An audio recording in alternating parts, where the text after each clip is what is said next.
2011, an inmate named Troy Davis on death row in a Georgia prison was executed. Even though there was new evidence that raised overwhelming doubt about the verdict in the case, protesters were in complete shock that there was no stay of execution, considering the lack of evidence to support the verdict and the recantation of witness statements. Many people wondered if the federal government had just killed an innocent man.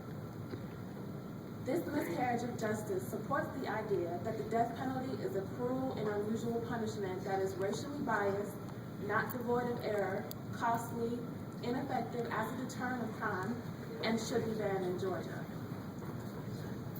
When our forefathers drafted the Eighth Amendment, they made certain to include wording that would prevent the use of cruel and unusual punishment in our judicial system.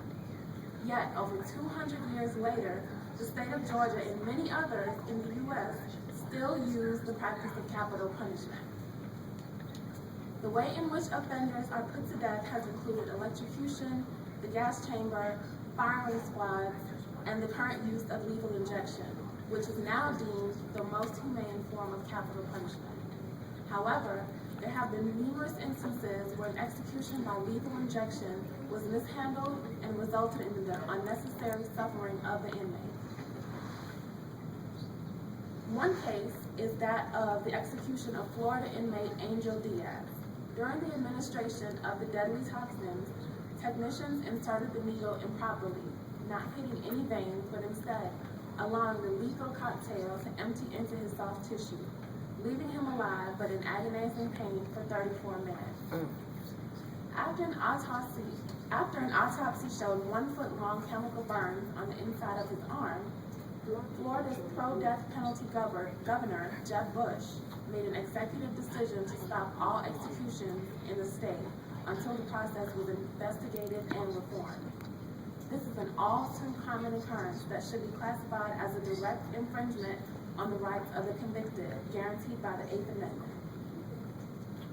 In addition to being a clear violation of the governing document of the United States, capital punishment is a biased practice that goes against the professed morality and social evolvement of our society.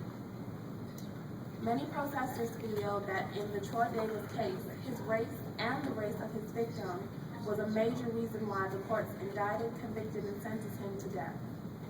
According to capital punishment advocate Supreme Court Justice Scalia, the judicial system acknowledges that the death penalty discriminates heavily against African Americans, especially in cases with Caucasian victims. But that this type of bias cannot be eradicated. A Governor Commission study conducted in 2003 backs up this fact presented by Justice Scalia. The study presented on deathpenaltyinfo.org found that although Caucasians and African Americans each make up about the same number of murder victims, 80% of people executed since the reinstatement of the death penalty have been put to death for murders with white victims. In another study called the Procedural Reform Study, researchers concluded that not only was a black defendant 12 times more likely to receive the death penalty versus a white one, but when the victim was white, he was 4.3 times more likely to be sentenced to death. These findings could possibly make sense if the homicide rates were higher for blacks than whites, but statistics show that that is just not the case. The finality of death creates a situation where mistakes in judicial protocol and intentional ulterior motives cannot be tolerated. As Karen Miller states in her book, entitled Wrongful Capital Convictions and the Legitimacy of the Death Penalty, the validity of capital punishment rests solely on the assumption that it is utilized to put those guilty of capital crimes to death. However, the many cases of execution of the innocent delegitimizes the entire institution of capital punishment. According to GFDAP.org, since 1973, 141 people placed on death row were declared innocent of all charges due to either errors in eyewitness statements, governmental misconduct, faulty science, false confessions, and or other miscellaneous situations. Of the 141 wrongfully convicted, most were African American and 5 came from the state of Georgia. In the case of Troy Davis, many people believe that he too was wrongly convicted and put to death.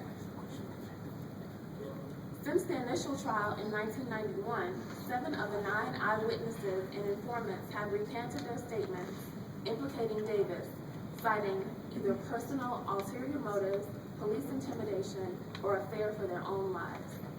The state's physical evidence initially showed that there was blood on the shorts that Davis wore the night of the murder.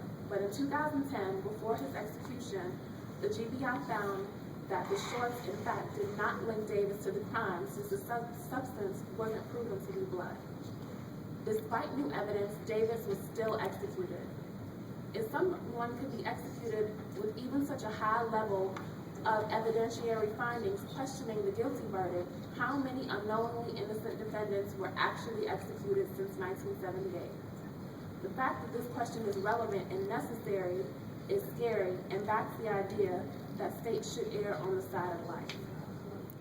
Georgia could have also saved money by commuting his sentence to life in prison pending further investigation. Since the cost of death of a death row inmate is greater than that of one given a life sentence.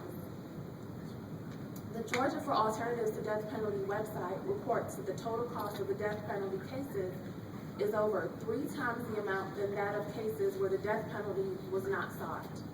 High costs associated with a capital punishment case are due in part to the fact that most defendants can't afford their own counsel, jury selection, and other pre-trial proceedings are more time-consuming and expensive.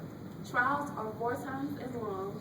Incarceration of death row inmates requires more manpower and security, and the appeals process on both the state and federal level is lengthy and very costly. Although the costs associated with the death penalty cases are quite high in comparison to the alternative, citizens will be more willing to bear the expense if executions actually prevented individuals from committing capital offenses. Countless years of research has shown that not only does the death penalty not dissuade people from committing murder, but in southern states, infamous for the largest number of executions, the murder rate has not decreased and still remains one of the highest in the country. Displaying the characteristics of a useless form of punishment for criminal behavior exposes the death penalty as an unnecessary and irrational evil. This cruel and unusual practice is prejudiced, erroneous, fiscally draining, and not criminally preventative, and should have no place in a state as progressive and forward-thinking as Georgia. The end.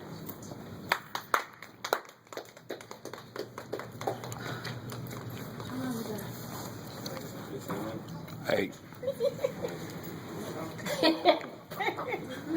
No.